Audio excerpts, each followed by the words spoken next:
हम सभी परिवारों से आते हैं, ये तो इसमें तो कोई एक्सेप्शन नहीं है। और हमारे अराउंड हमेशा वे लोग बूढ़े हो रहे होते हैं जिन्हें हम सबसे ज़्यादा प्रेम करते हैं।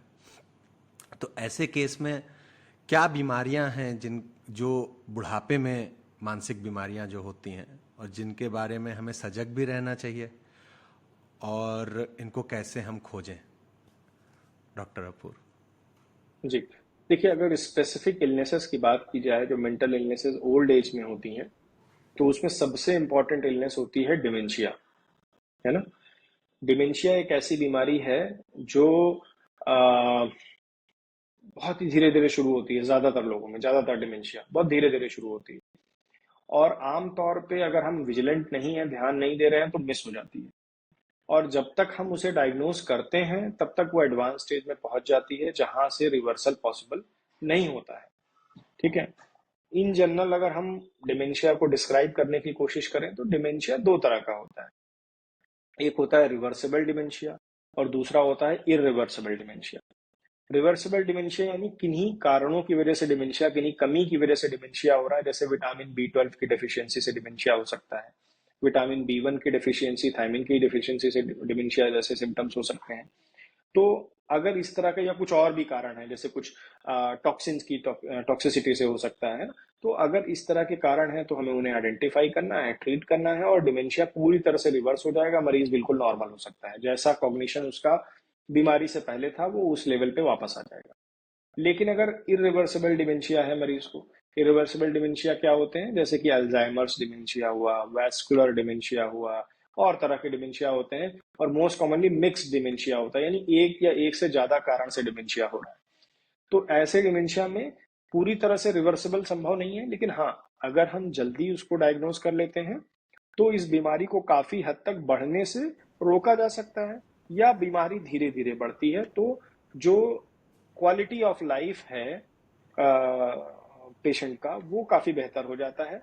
और उससे भी इम्पोर्टेंट ये है कि जो उसका केयर गिवर है, उसका क्वालिटी ऑफ लाइफ भी अच्छा रहता है। हम्म।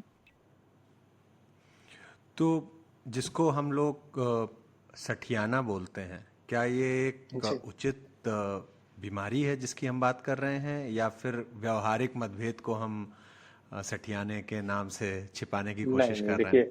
अब ये पुराने जमाने का टर्म है, सठिया जाना, है ना। प्रोबेबली ऐसा कहते थे कि 60 साल से उम्र ऊपर हो गई है तो इनका व्यवहार ऐसा हो गया है, बट ये सही चीज नहीं है ना। हम्म। डिमेंशिया के लक्षण आमतौर पे 55 साल, अल्जाइमर्स डिमेंशिया की अगर हम स्पेसिफिकली बात करें तो 55 ईयर्स के बाद मोस्टली शुरू होते हैं। 55 साल से पहले अगर शुरू होता है तो हम उसको अर्ली ऑनसेट डिमेंशिया बोलते हैं। डिमेंशिया में जो, चूंकि अल्जाइमर्स मोस्ट कॉमन है या मिक्स्ड मोस्ट कॉमन है, जिसमें अल्जाइमर्स और वेस्कुलर दोनों के कंपोनेंट होते हैं, तो मैं दोनों के बारे में थोड़े से लक्षण बताऊंगा ताकि लोग उसको आसानी से आइडेंटिफाई कर सके। अल्जाइमर्स में क्या होता है कि सबसे इनिशियल लक्षण आते हैं कि मेमोरी में प्रॉब्लम आती है। और मेमोरी कौन सी, रीसेंट मेमोरी, यानी नई यादें बनाने में समस्याएं आएंगी। सुबह आपसे कुछ बात हुई, याद नहीं है। कोई सामान, चाबी कहीं रखी, पैसा कहीं रखा, याद नहीं रहता है। ठीक है ना। या थोड़ा सा और एडवांस होता है, तो क्या हुआ, खाना खाया, दवा खाया, भूल गए खाया था कि नहीं खाया था, दोबारा मांगने लगे। ठीक है। यूरिनेशन डेफिकेशन के लिए कहीं कंफ्यूज होकर दूसरी जगह यूरिनेट या डेफिकेट इनअप्रोप्रिएट जगह पे करने लगे, है ना। तो इस तरह के लक्षण से शुरुआत होती है। धीरे धीरे करके ये लक्षण इतना सीवियर हो जाते हैं कि मरीज अपने बच्चों को, अपनी पत्नी को भी पहचानना भूल जाता है। और सीवियर स्टेज जब आती है तो उस सीवियर स्टेज में मरीज शीशे में देख के खुद को भी नहीं पहचान पाता है। ठीक है। अच्छा, ये तो सारे मेमोरी रिलेटेड सिम्टम हुए। इसके अलावा व्यवहार में कई बार समस्याएं मिलती हैं। व्यवहार कैसा होता है, जिसको हम लोग बोलते हैं कोर्सनिंग ऑफ बिहेवियर, यानी जिसका जैसी पर्सनालिटी है वो पर्सनालिटी और ज्यादा कोर्सेंड हो जाती है, यानी और ज्यादा बढ़ जाएगी। यानी अगर किसी का व्यक्तित्व थोड़ा सा गुस्से वाला है तो अब वो और ज्यादा गुस्सा करने लगेगा, बहुत चिड़चिड़ापन बढ़ जाएगा, जिद्दपन बढ़ जाएगा, है ना। अपनी बातें एकदम, जैसे बच्चे होते हैं ना, अपनी बात मनवाने के लिए लड़ना झगड़ना, मारपीट कर लेना, इस तरह तक की हरकतें आने लगेंगी। घर से बाहर निकल जाना, घर के रास्ता भूल जाना, इस तरह की चीजें भी आने लगती हैं। तो जरूरी है कि जब ये छोटे छोटे लक्षण दिखने लगे कि किसी शब्द को नहीं आइडेंटिफाई कर पा रहे हैं, सॉरी, रिकॉल कर पा रहे हैं, नहीं बोल पा रहे हैं, सामान रख के भूल जा रहे हैं, इसी स्टेज पे बेहतर है कि हमें एक इंटरवेंशन अगर हम कर लें तो शायद ये डिजीज बहुत ज्यादा प्रोग्रेस ना हो, है ना। और वैस्कुलर डिमेंशिया की बात की जाए तो वैस्कुलर डिमेंशिया उन लोगों में ज्यादा कॉमन होता है जिनमें मेटाबॉलिक प्रॉब्लम होती है, जैसे कि बीपी बढ़ा रहना, लिपिड प्रोफाइल डिरेंज रहना, शुगर के मरीजों में ज्यादा कॉमनली होती है। और इसके होने का कारण क्या होता है कि ब्रेन में छोटे छोटे से क्लॉट या ब्लीडिंग बहुत छोटी सी माइन्यूट होती रहती है, जिससे कोई शरीर में कमी नहीं आएगी कि किसी तरह का लकवा हो रहा है, ऐसा कुछ नहीं होगा। लेकिन कॉग्निशन हल्का सा कम होगा, याददाश्त में कमी आ गई, पहली बार हल्का सा हुआ, याददाश्त में कमी आ गई, फिर कुछ साल तक मरीज उसी स्थिति पे रुका रहेगा, फिर हल्का सा एक वेस्कुलर इवेंट होगा और उसके बाद और डिप हो जाएगा उसके कॉग्निशन में, कि पहले सिर्फ याददाश्त में कमी थी, अब जो है लर्न स्किल्स जो भी नहीं कर पा रहे हैं, पहले कंघा कर लेते थे, बटनी कर लेते थे, है ना, खुद से टॉयलेट चले जाते थे, अब वो भी नहीं कर पा रहे हैं। तो वैस्कुलर डिमेंशिया में टिपिकल स्टेप लैडर पैटर्न मिलेगा कि एक कॉग्निशन का डिक्लाइन हुआ, उस पर मरीज कुछ समय तक रुका रहेगा, फिर अगला वैस्कुलर इवेंट होगा, थोड़ा सा और डिप होगा, फिर उस पर कुछ समय तक रुका रहेगा, इस तरह से करके ग्रेजुअली डिप होता रहता है। ऐसे मरीजों में अगर हम आइडेंटिफाई कर पाते हैं, बीपी अच्छे से कंट्रोल रखें, शुगर अच्छे से कंट्रोल रखें, है ना, और कुछ एक दो दवाएं चलाएं, तो बड़ा अच्छा जो है रिस्पॉन्स आ जाता है। और ज्यादातर मरीजों में इन दोनों का मिक्सर होता है, अल्जाइमर्स और वैस्कुलर डिमेंशिया का। तो अभी जैसा मैंने देखा है कि जब बूढ़े व्यक्तियों को लेकर के जो वृद्ध हो रहे हैं, कई बार हमें लगता है कि और वो वैचारिक मतभेद की वजह से भी लग सकता है कि हमें लगता है कि अब उनको लगता है कि they've got a right to say it just because of the age, कि अब वो उतने सटल्टीज़ में विश्वास नहीं कर रहे हैं, क्योंकि शायद उनको लग रहा है उनके पास समय कम है, तो वो अपनी बात को, या उम्र के साथ वो अपनी बात को सीधे स्पष्ट तरीके से कह देने का हक रखते हैं, भले ही वो मीठी बात ना हो। तो क्या ये इसको भी हम इसी कोर्स जो आपने अभी बताया कि कोर्स कोर्सनिंग ऑफ रिस्पॉन्स जो है, बिहेवियर। ये उसी से रिलेटेड कहीं ना कहीं देखा जा सकता है इसको? नहीं, देखिए, जरूरी ये है कि क्या ये सडन चेंज है ना, पहले हाँ, ऐसा नहीं था और अब होने लगा है ना, हाँ, ये जरूरी है आइडेंटिफाई करना। अगर ऐसा है तो बेशक ये जो है किसी न किसी तरह से जो है डिमेंशिया का पार्ट हो सकता है, और हमें जरूरी है कि हम जो है इसको प्रॉपरली जो है इवेलुएट करें कि क्या कारण है इसका, बिल्कुल, है ना। बिल्कुल। कई बार कई बार ओल्ड एज में एंजाइटी डिप्रेशन प्रेजेंट करता है, पोस्ट रिटायरमेंट डिप्रेशन, एंजाइटी, वो भी इस तरह के लक्षणों के साथ प्रेजेंट करेगा टिपिकली। कई बार ओल्ड एज में डिप्रेशन पेशेंट ऐसे आके, या ओल्ड एज के हमारे बाबूजी आके ऐसे नहीं बोलेंगे कि हमारा मन उदास रहता है, वो ज्यादा इरिटेबल एग्रेसिव होने लगेंगे। ठीक है, तो कई बार हमारे सिर्फ व्यवहार में ही चेंज आएगा, और वो मेंटल इलनेस, डिप्रेशन भी हो सकती है, एंजाइटी भी हो सकती है, या डिमेंशिया हो सकती है अगर और वैसे सिम्टम्स भी मिल रहे हैं तो। अ, बुजुर्गों में मानसिक समस्याओं को पता लगाना बहुत मुश्किल हो जाता है, क्योंकि अ, एक नॉर्मल एज होती है, उसके सिम्टम्स होते हैं, और कुछ उसी से सिमिलर सिम्टम्स होते हैं जो कि मेंटल डिसऑर्डर बन जाते हैं। तो कैसे हम इनको पहचानें? बिल्कुल। देखिए, जरूरी ये है कि समझना ये है कि जो सिम्टम्स या जो भी व्यवहार में बदलाव हमें दिखाई दे रहे हैं, है ना, ये कितने दिनों से हैं। जी। अगर ये पिछले कुछ एक दिनों से अचानक आने वाले बदलाव हैं तो बेशक हमें फिर विजिलेंट होने की जरूरत है ना। ये हम्म। व्यवहार न सिर्फ किसी मानसिक रोग से बल्कि किसी और बीमारी से भी आ सकते हैं। ब्रेन में कोई छोटा मोटा स्ट्रोक हुआ या कोई छोटा मोटा ट्यूमर हुआ, उसकी वजह से भी हो सकते हैं। तो अगर आपको ये चेंज है, रिसेंट चेंज इन बिहेवियर दिखाई दे रहा है, व्यवहारिक बदलाव अभी रिसेंट में हो गया, पहले ऐसा नहीं था, चिड़चिड़ापन है, गुस्सा है, नींद ना आना है, शक करना है, डरना है, भूल जाना है, ऐसे कुछ भी लक्षण नजर आ रहे हैं तो उनको नजरअंदाज नहीं करना चाहिए, बूढ़ों में तो बिल्कुल नहीं। हम्म। ठीक है, क्योंकि वो एक ऐसी एज है जिस एज में हम सभी ज्यादा प्रोन होते हैं बीमारियों को लेने के लिए। जी। एक नींद की समस्या भी होती है। अब वो बुजुर्ग काफी कम सोने लगते हैं। क्या ये भी एक समस्या का कारण है, या इसका कोई और रीजन भी हो सकता है? देखिए, यहाँ यहाँ ये समझना जरूरी है कि क्या ये नींद की कमी अचानक से हुई है कि नहीं। पहली बात कि पिछले 10 दिन से ही कम सो रहे हैं, उससे पहले तक ठीक सोते थे, तो बेशक ये चिंता का कारण हो सकती है, पहली बात। दूसरी बात, हमें ये भी समझना जरूरी है कि कुछ नॉर्मल फिजियोलॉजिकल भी चेंजेस आते हैं ओल्ड एज में, हम्म। है ना। जैसे जैसे हम बूढ़े होते हैं, हमारी नींद की रिक्वायरमेंट कम होती चली जाती है। आपने देखा होगा कि छोटे बच्चे हैं जो न्यू बॉर्न बेबी हैं, 18-18 20-20 घंटे सोते हैं या उससे भी ज्यादा सोते हैं, है ना? वो उनके लिए नॉर्मल है। ओल्ड एज में अगर जैसे जैसे उम्र बढ़ती है, नींद की रिक्वायरमेंट 6 घंटे से भी कम हो जाती है, 5 घंटे 4 घंटे।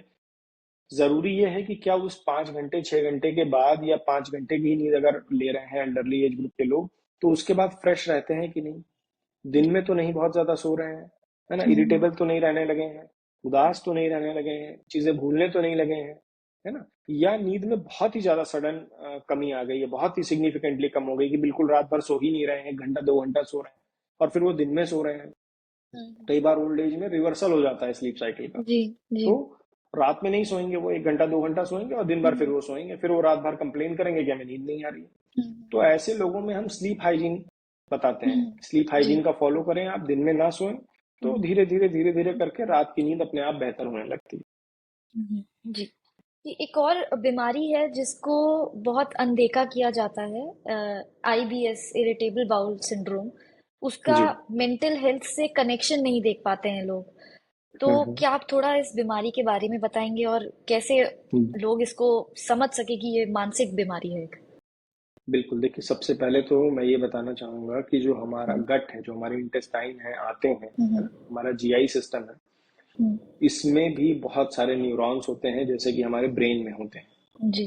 है ना? हम्म, इसका हम्म, अपना ब्रेन है और हम्म, उसकी उस वो ब्रेन इस ब्रेन से भी कनेक्टेड है। हम्म, ठीक है? तो अगर प्रॉब्लम इस ब्रेन में है, हमें ब्रेन में प्रॉब्लम है, यानी कि क्या, हम्म, डिप्रेशन है, एंजाइटी हम्म, है, तो उसके लक्षण हमारे गट पे भी, आंतों पर भी आएंगे। एक हम्म, दूसरे उदाहरण से समझाने का प्रयास करता हूँ। एग्जाम से पहले हम सब नर्वस होते हैं, घबराए से होते हैं, है ना? जी। तो हम सभी ये फील करते हैं कि बार बार यूरिनेशन लग रही है या बार बार हम्म, मोशन आ रहा है या लूज मोशंस होने हम्म, लग रहे हैं। तो ये क्यों जी। हो रहा है भाई? एंजाइटी तो ब्रेन में हो रही है ना, क्यों बार बार मोशन आ रहे हैं? हम्म, तो ये हम्म, ये इस बात को समझाने के लिए बता रहा हूँ कि हमारा ब्रेन हमारे गट से जुड़ा हुआ होता है। और हम्म, जब ये क्रोनिक एंजाइटी डिप्रेशन बहुत लंबे समय से रहती है, हम्म, तो सीरोटोनिन की कमी ना सिर्फ ब्रेन में होती है, बल्कि सीरोटोनिन की कमी हमारे इंटेस्टाइन आंतों में भी होने लगती है, जिसकी वजह हम्म, से इरिटेबल बाउल सिंड्रोम के लक्षण आते हैं। जी। इनमें प्रमुखता लक्षण क्या होते हैं? कि पेट में मरोड़ रहना, गैस बनना, टिपिकली मरीज कंप्लेन करेगा कि हवा का गोला इधर से उधर घूमता रहता है, हम्म, भूख नहीं लगती है, डकार आती है, अक्सर हम्म, कब्ज रहती है, कई बार बीच बीच में लूज मोशंस भी होते हैं, है ना? हम्म, तो ऐसे लक्षण आएंगे और ज्यादातर जांचें जो उनकी होंगी, ज्यादातर जांचें नॉर्मल आएंगी। तो हम्म, ऐसे में हम फिर आईबीएस की डायग्नोसिस बनाते हैं और जी। साथ में मेंटल इलनेस कुछ कोमॉर्बिड है या नहीं है ये देखते हैं, और दोनों का इलाज होता है, तो काफी अच्छा सुधार आ जाता है। हम्म। क्या ये ओल्ड एज में ज्यादा देखने को मिलता है या हर एज में हर एज है? ग्रुप में मिलता है, मतलब specially okay. Elderly age group में और अडल्टहुड में, दोनों में मिलता है।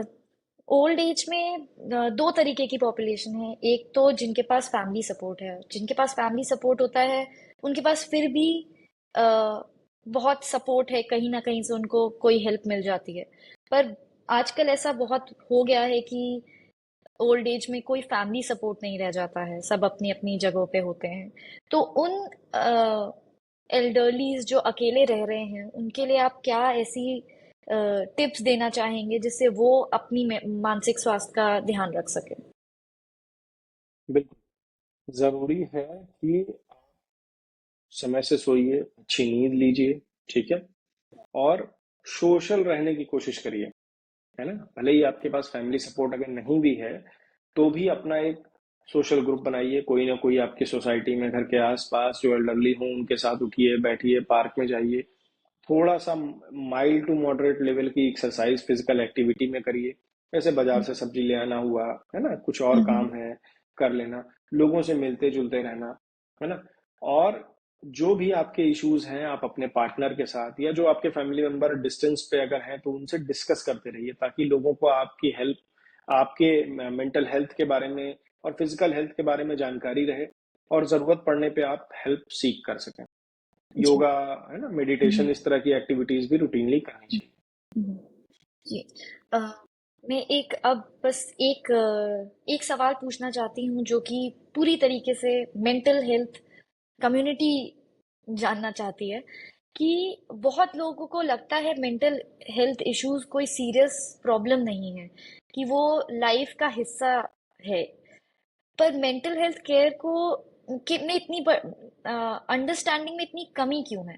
क्या इसमें रिसोर्सेज की कमी है, अवेयरनेस की कमी है? आपकी राय में ये गैप कहाँ से आ रहा है? देखिए, मेरी राय ये है कि दो मेन प्रॉब्लम है मानसिक हम्म। बीमारियों को लेकर के। पहला है स्टिग्मा, यानी भ्रांतियां, बहुत सारे मिथ्स हैं जी। मानसिक बीमारियों को लेकर के और उनके इलाज को हम्म। लेकर के। हम्म। और दूसरा है लैक ऑफ नॉलेज, यानी जानकारी का अभाव, है ना। जी। अगर हम अपनी पढ़ाई लिखाई एजुकेशन की बात करें तो मुझे नहीं लगता कि किसी भी बोर्ड की पढ़ाई में मेंटल इलनेसेस पे कोई भी जो है वो किया जाता है, फोकस किया जाता है कि कहीं आपको कुछ नाम पता चल सके या हम्म। उनके लक्षण पता चल सके, है ना, या क्या कारण है पता चल सके, है ना। हम्म। इवन आप बेसिक एजुकेशन को छोड़ दीजिए, मैं बात करूंगा इवन एमबीबीएस लेवल पर भी, है ना, हम्म। बहुत ज्यादा फोकस नहीं था। रिसेंट में जो है काफी काम हो रहा है गवर्नमेंट की तरफ से भी और हमारे जो इंडियन साइकेट्रिक सोसाइटी है उसकी तरफ से भी। तो रिसेंट में फोकस बढ़ा है जिसकी वजह से एटलीस्ट मेडिकल फेटर्निटी में लोगों को जानकारी बढ़ी है मेंटल इलनेसेस के बारे में, है ना, ताकि लोग इजिली आइडेंटिफाई कर सकें, जैसे ग्रेजुएट जो एमबीबीएस हैं वो आइडेंटिफाई करके उनको सही जगह भेज सकें या उनको इलाज में मदद कर सकें। तो जानकारी का अभाव बहुत ज्यादा है, सबसे बड़ा फैक्टर ये है। दूसरा, जो जानकारी है वो जानकारी या तो मिथ है या कोई ना कोई जो है भ्रांतियां हैं दिमाग में, कि जैसे मानसिक बीमारियां ज्यादा सोचने से ही सिर्फ होती हैं, या ये तो व्यवहार के कारण है, या जानबूझ के करता है, अगर आप कोशिश करो तो आपको कोई बीमारी नहीं होगी, है ना, जानबूझ के तुम यार डिप्रेशन जैसा चाह रहे हो, बाहर निकलने की कोशिश करोगे तो क्यों नहीं ठीक हो जाओगे, है ना। या दवाएं अगर मेंटल इलनेस की आप चलाएंगे तो उसकी आदत लग जाती है, ये नशे की दवाएं होती हैं, जिंदगी भर खानी पड़ती हैं, है ना। तो इस तरह की बहुत सारे मिथ्स एंड स्टिग्मास हैं जो एक्चुअली में सही नहीं है ना। और ये हमें और ज्यादा रोकते हैं कि हम जाके हेल्थ किसी हेल्थ प्रोफेशनल से जाके हेल्प लें, मिलें जाके। हम्म। दूसरा, एक स्टिग्मा मेंटल हेल्थ का भी है कि अगर किसी को मेंटल हेल्थ डायग्नोज हो जाए तो हर आदमी उसको एक अलग नजरिए से देखने लगता है ना, बेचारा वाली नजर से, कि अरे इसकी तो लाइफ में कुछ प्रॉब्लम होगी, इसका तो कुछ ब्रेकअप हो गया होगा या बड़ी बहुत बड़ी फाइनेंशियल प्रॉब्लम होगी। ज्यादातर परसेप्शन लोगों के दिमाग में यही होता है। तो ये जो बेचारा वाली अप्रोच है इसको भी हटाने की जरूरत है ना। किस मेंटल इलनेस है, किसी को भी हो सकती है, जैसे कोई और बीमारी है वैसे ही मानसिक बीमारियां हैं, और इनको उसी नजरिए से देखा जाना चाहिए। और हर इंसान को जो है अपना समय से साइकाट्रिस्ट को कंसल्ट करना चाहिए।